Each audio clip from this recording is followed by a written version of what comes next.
The morning sun peeked through the worn curtains of Marcus Johnson's small bedroom, casting warm rays across his collection of basketball trophies and volunteer certificates. At 16, Marcus was already known throughout Oak Grove as the boy with the brightest smile and the kindest heart. His Saturday morning began like any other, with the gentle voice of his mother calling from the kitchen. "Marcus, honey, don't forget your community center badge." Marcus stretched and smiled, the aroma of his mother's simple but loving breakfast of toast and eggs filling the air. He knew she had to leave for her first job at the local diner in 20 minutes, and her second job as a hospital cleaner would start at 6 in the evening. Life wasn't easy for them, but his mother never let their challenges dim their spirits. As he walked into their small kitchen, Marcus saw his mother, Sarah Johnson, hurriedly preparing her work uniform. Despite the dark circles under her eyes, she maintained the same warm smile that Marcus had inherited. Their tiny apartment might not have had the newest furniture or fancy decorations, but it was filled with love and the valuable lessons she had taught him since he was young. "Remember what I always say?" she asked, straightening his collar as she did every morning. Marcus grinned, reciting the words that had become their family motto. "Kindness costs nothing, but it makes the world richer." After a quick breakfast and a tight hug from his mother, Marcus grabbed his worn backpack and headed out. The community center was just a 15-minute walk from their apartment, and he enjoyed every step of it. Along the way, he waved to Mr. Peterson, the elderly man who always sat on his porch reading the morning paper. He helped Mrs. Rodriguez pick up some groceries she had dropped, and high-fived the twins from the apartment next door who were playing hopscotch. The Oak Grove Community Center wasn't a fancy building. The paint was peeling in some places, and the basketball court needed new nets, but to Marcus, it was a second home. He had been coming here since he was 7 years old, first as a kid who needed a safe place to stay while his mother worked, and now as a volunteer who wanted to give back. As Marcus pushed open the heavy doors, he was greeted by the familiar sound of bouncing basketballs and children's laughter. Miss Thompson, the center's elderly director, brightened up as soon as she saw him. "There's our ray of sunshine," she called out, her gray hair tied back in its usual neat bun. "The little ones have been asking about you all morning." Marcus set his backpack behind the front desk and pulled on his volunteer badge. Within minutes, he was surrounded by excited children from the neighborhood. There was Tommy, whose parents worked weekends, Maria, who was just learning English, and Deshawn, who dreamed of becoming a basketball player just like Marcus. "Can you teach me that spin move today?" Deshawn asked, bouncing excitedly on his toes. "First, let's work on your basic dribbling," Marcus replied with a patient smile. "Remember what I told you. You need a strong foundation before you can build a house." The morning progressed with Marcus moving between activities. He helped some kids with their homework in the study corner, taught basic basketball skills in the gym, and assisted Miss Thompson with organizing donations for the center's food bank. What made Marcus special wasn't just his willingness to help, but the way he made everyone feel important, no matter their age or background. During lunch break, while sharing his simple sandwich with Tommy who had forgotten his lunch, Marcus thought about how grateful he was for this place. The community center had shaped him into who he was today. His mother had taught him kindness, but here, he had learned how to put that kindness into action. Little did Marcus know that this ordinary Saturday was about to become extraordinary. As the afternoon approached, fate was preparing to test his kindness in a way that would shock everyone in Oak Grove. But for now, he was simply Marcus Johnson, the kind-hearted black teenager who believed in making the world a better place, one small act of kindness at a time. The afternoon sun hung high in the sky as Marcus finished his volunteer shift at the community center. After helping Miss Thompson stack the last of the donated books, he grabbed his backpack and stepped out into the warm air.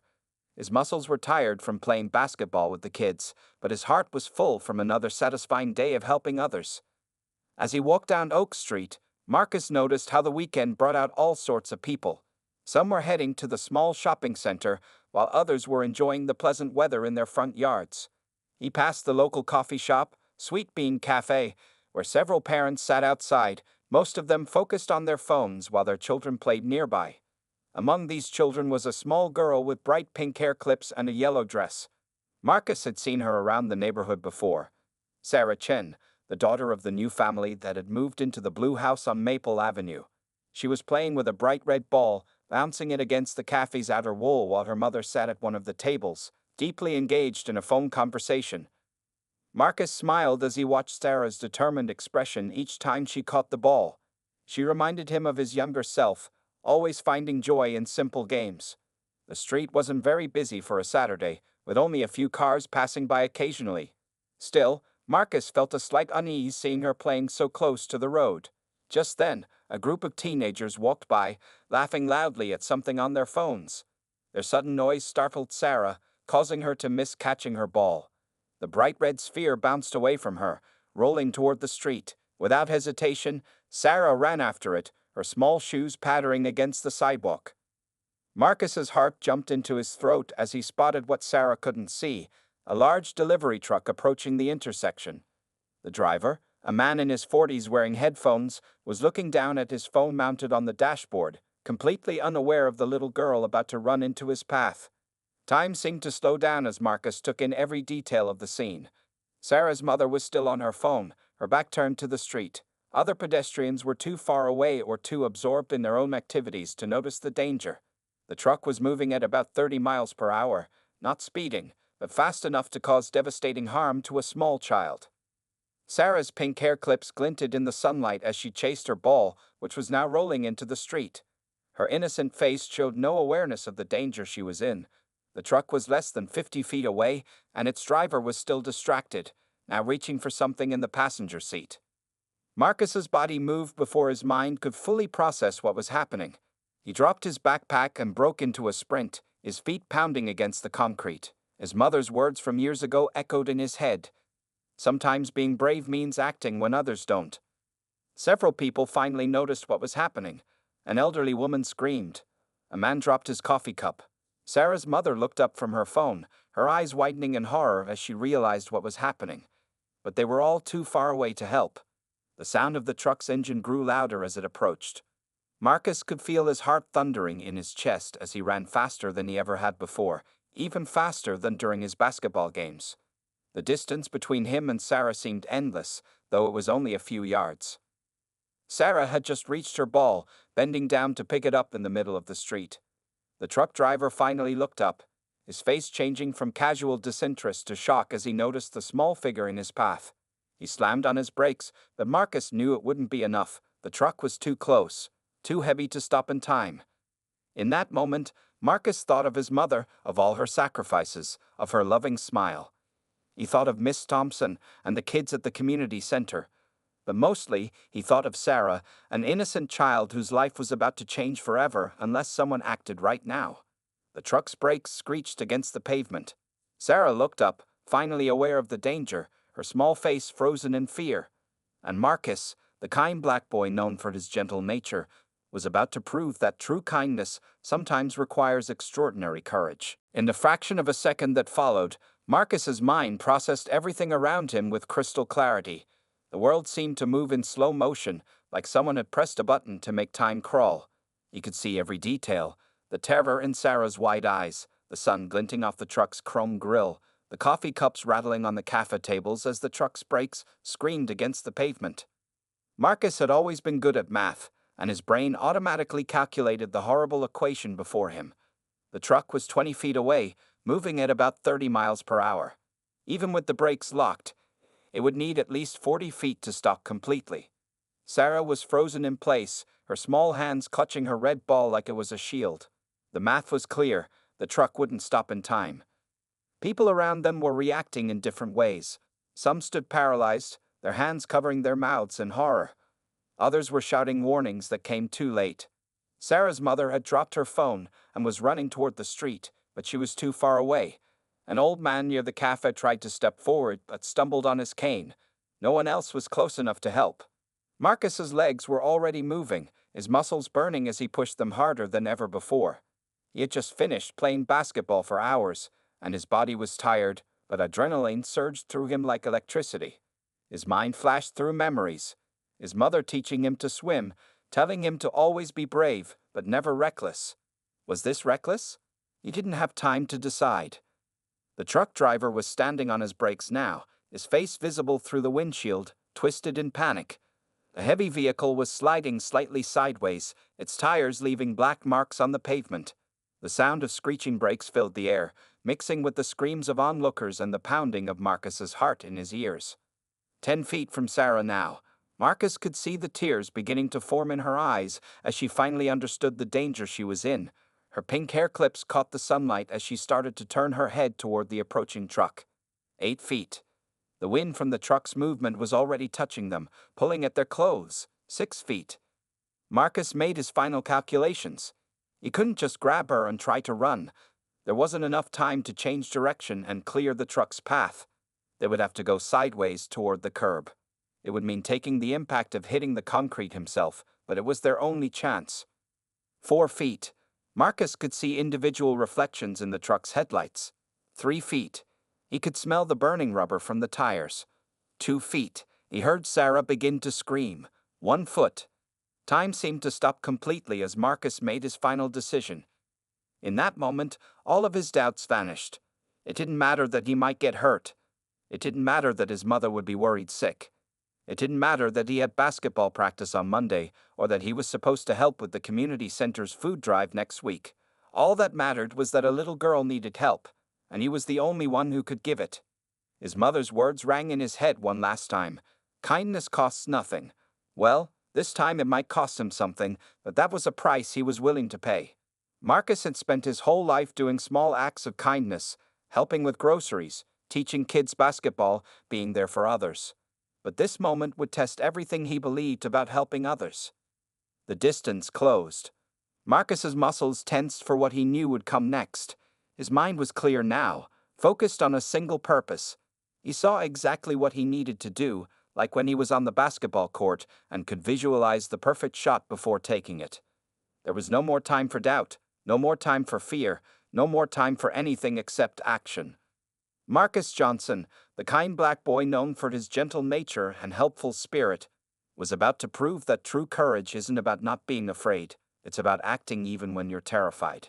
With his decision made and his path clear, he launched himself forward, embracing whatever consequences might come. Marcus's body moved with the precision of an athlete and the desperation of someone with no other choice.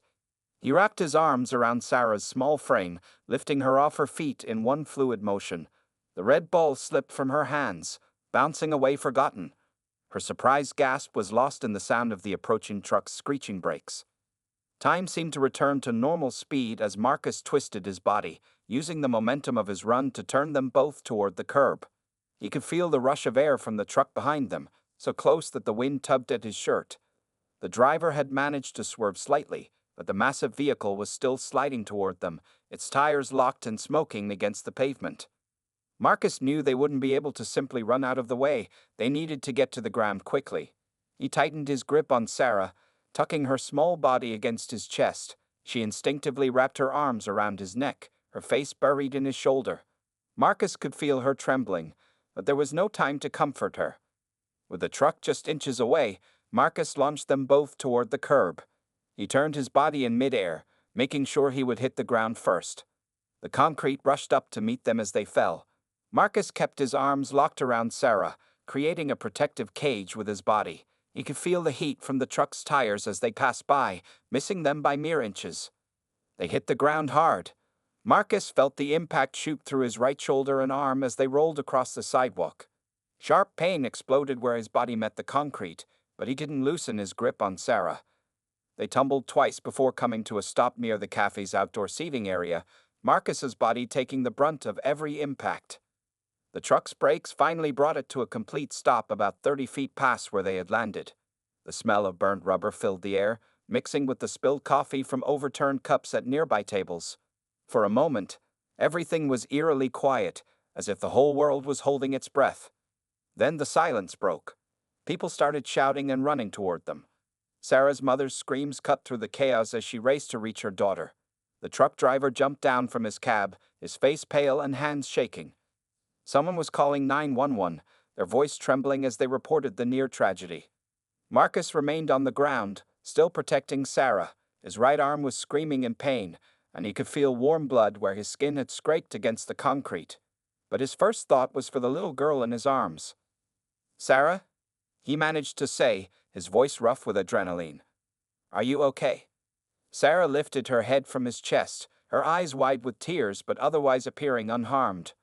Her pink hair clips were slightly askew, and her yellow dress was dusty, but she was alive and whole. She looked at Marcus with a mixture of fear and wonder, as if she couldn't quite understand what had just happened. "You saved me," she whispered, her small hands still clutching his shirt. Before Marcus could respond, Sarah's mother reached them, dropping to her knees beside them on the sidewalk. Her face was streaked with tears as she gathered her daughter into her arms, checking her for injuries. Marcus tried to sit up, but the pain in his right arm made him wince. People were gathering around them now. An elderly nurse who had been in the cafe knelt beside Marcus, gently examining his injuries. "Try not to move," she advised, her experienced hands carefully checking his arm. "I think it might be broken, but you're very lucky. It could have been much worse." Lucky wasn't the word Marcus would have chosen. His arm hurt terribly, his clothes were torn, and he could feel blood trickling from several scrapes. But when he looked at Sarah, safe in her mother's arms, he knew he would make the same choice again without hesitation. The sound of approaching sirens filled the air as someone helped Marcus lean back against a nearby planter. His whole body ached, but his mind was surprisingly clear. He had done what needed to be done, just as his mother had taught him. The cost of kindness this time had been physical pain, but the alternative, doing nothing, would have hurt far more. The wail of sirens grew louder as 2 ambulances and a police car pulled up to the scene. The crowd that had gathered around Marcus and Sarah parted to let the emergency workers through. Red and blue lights flashed against the buildings, creating a surreal atmosphere around the cafe's outdoor seating area. Marcus sat propped against the planter, his right arm cradled carefully against his chest. Despite the pain, he kept his eyes on Sarah, who was still clinging to her mother just a few feet away. The little girl hadn't said much since the rescue, but she wouldn't take her eyes off him either. Her yellow dress was dusty, but she appeared completely unharmed, exactly what Marcus had hoped for. The first paramedic, a kind-faced woman with gray-streaked hair, knelt beside Marcus. "I'm Nancy," she said softly, opening her medical kit. "That was quite a brave thing you did there, young man. Can you tell me where it hurts the most?"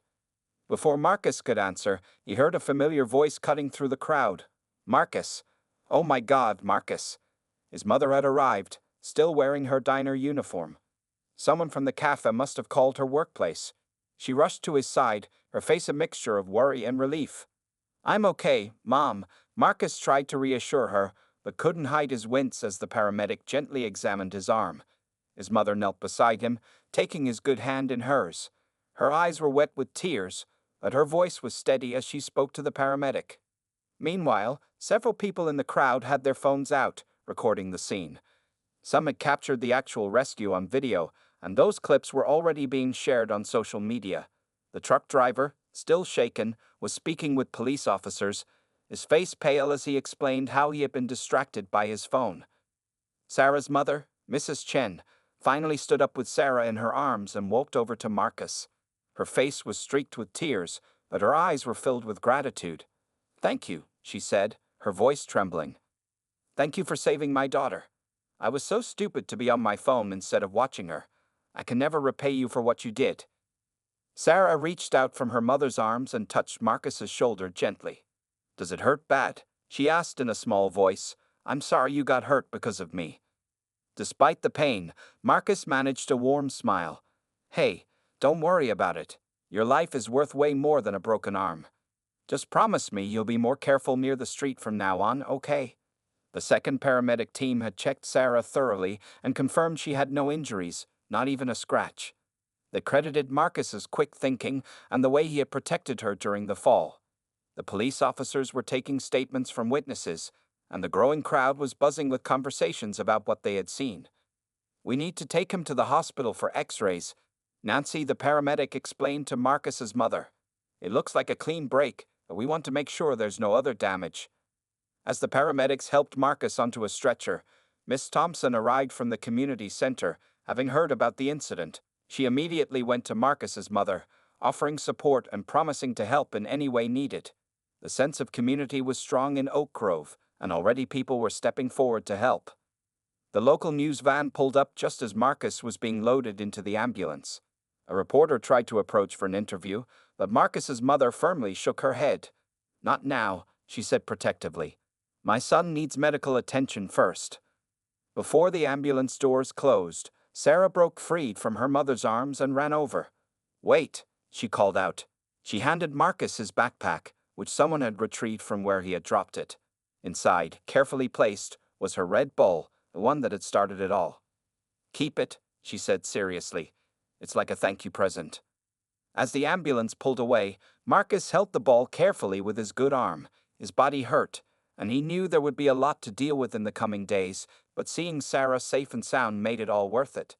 Sometimes he thought the biggest acts of kindness came with the biggest challenges, but that didn't make them any less important. By the next morning, the video of Marcus's heroic rescue had spread across the internet like wildfire. The security camera from Sweet Bean Cafe had captured the entire incident from a perfect angle, showing his split-second decision and selfless action. Cell phone videos from various witnesses added different perspectives, all telling the same story of extraordinary courage. Marcus lay in his hospital bed, his right arm now properly set and wrapped in a blue cast. The doctors had confirmed it was a clean break that would heal well with time. His other scrapes and bruises had been treated, and though he was sore all over, he was grateful things hadn't been worse. His mother sat beside his bed, occasionally checking her phone with a mix of pride and concern. The local news stations had been calling non-stop, all wanting to interview the heroic teenager who had saved the young girl's life. But what caught her attention and slightly troubled her was how some early news reports described the incident. "Brave young man saves child from oncoming truck," read one headline. Another stated, "Local teens' quick action prevents tragedy." While the stories were positive, many initial reports seemed to dance around mentioning Marcus's race, as if it somehow wasn't relevant to the story of who he was. Miss Thompson from the community center visited early that morning, bringing cards made by the kids who attended weekend programs. She also brought something else: printouts of social media discussions that had sprung up around the incident. People were talking not just about the rescue itself, but about how the media was covering it. "They should be proud to say a young black man did this," Miss Thompson said gently, showing them some of the online comments. "Your actions challenge stereotypes, Marcus. That's important too." As the day progressed, more visitors arrived. The kids from the basketball program came with their parents, each bringing small gifts and words of encouragement. Marcus was touched by their concern, though he felt a bit overwhelmed by all the attention. He had never done anything for recognition. Helping others was just part of who he was. Around noon, Sarah and her parents visited. Sarah immediately ran to Marcus's bedside, carefully hugging him while avoiding his injured arm. She wore a new dress, but her signature pink hair clips remained the same. Her father, Mr. Chen, spoke with a slight accent but strong emotion. "Our daughter's life is priceless to us," he said, his eyes wet with tears. "What you did, there are no words to thank you enough." Mrs. Chen had brought homemade soup and couldn't stop apologizing for being distracted on her phone during the incident. Marcus assured her that accidents happen and the important thing was that everyone was okay. By late afternoon, local news crews had gathered outside the hospital. The story had taken on a life of its own, especially after several prominent social media accounts shared the security camera footage. People were calling Marcus a hero, but some comments went deeper, discussing how his actions challenged racial prejudices and preconceptions. One popular post read, "This is why representation matters. A young black man risking his life to save a little Asian girl. This is America at its best.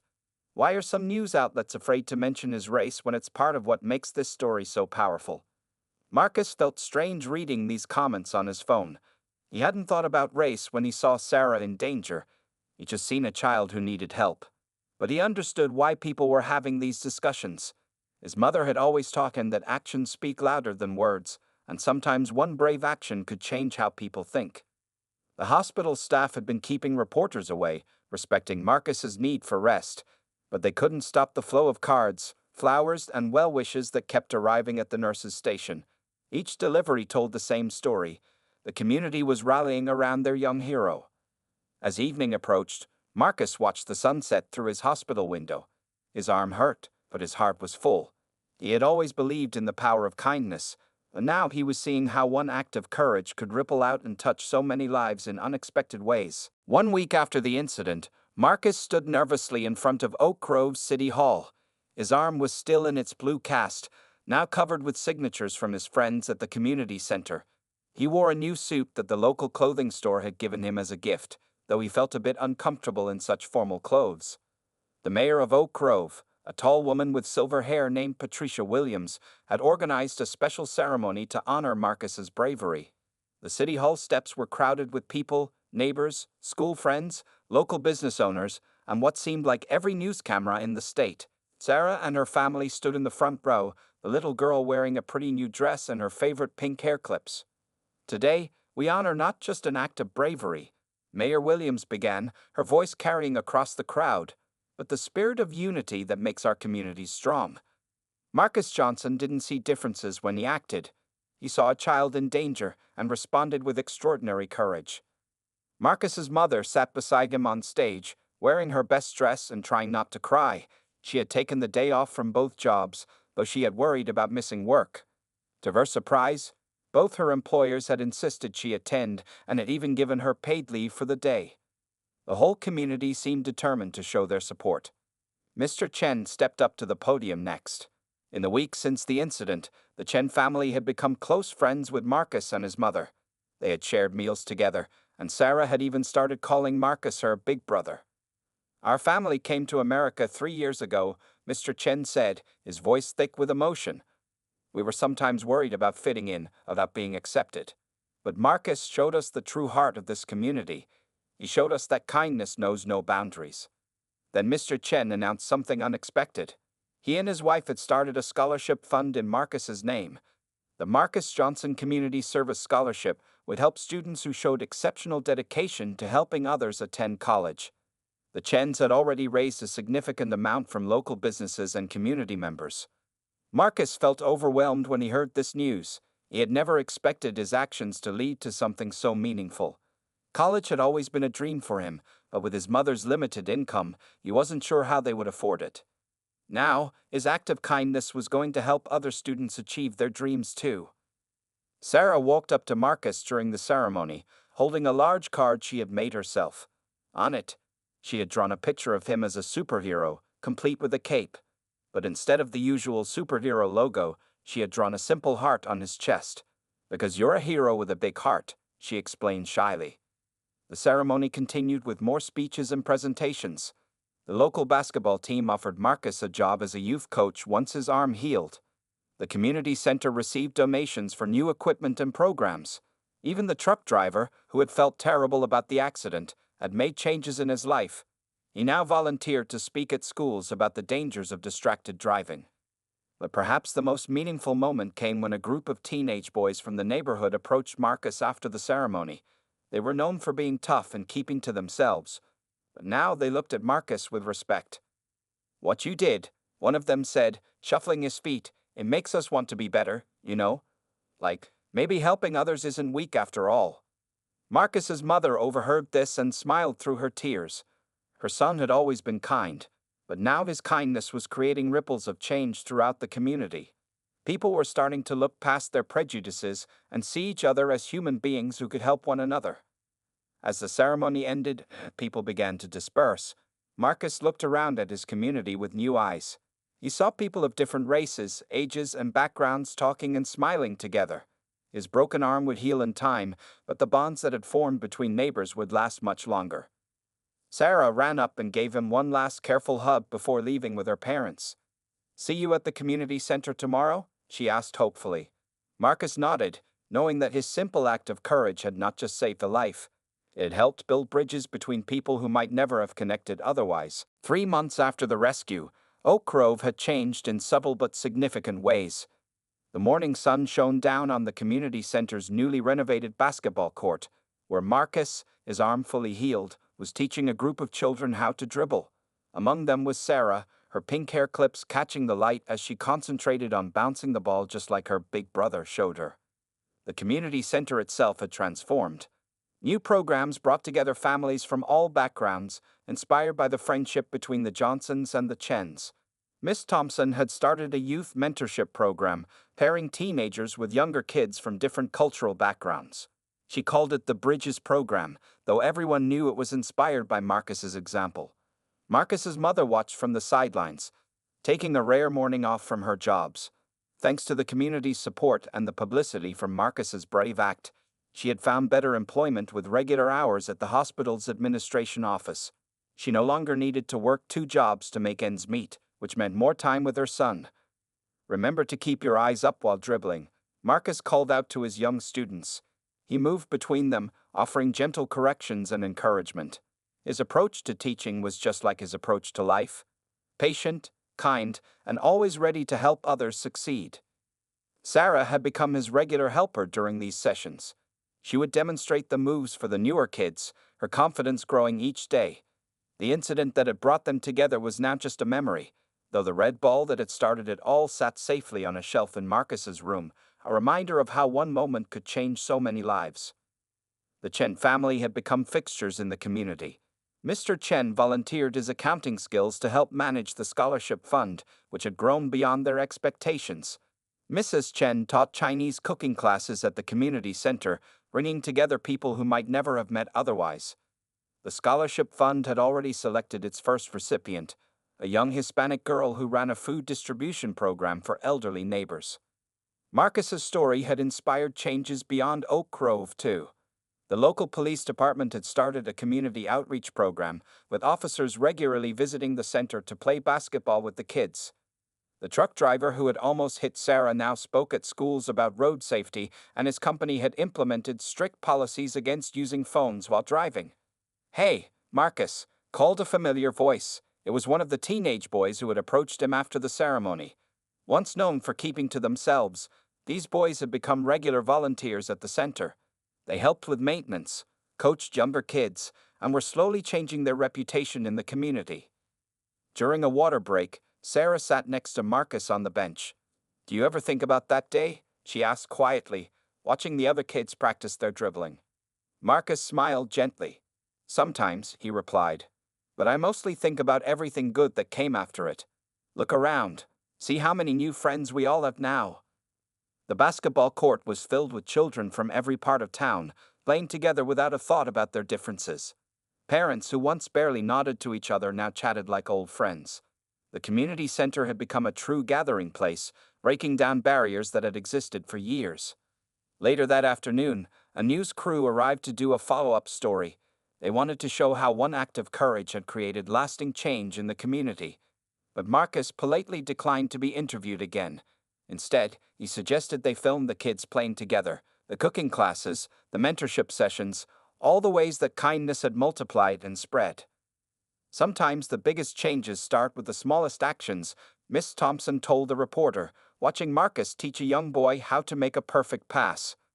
Marcus didn't just save one life that day, he showed us all how to be better neighbors, better friends, and better people. As the day wound down, Marcus gathered his students for a final huddle. Sarah stood next to him, helping to demonstrate the importance of teamwork.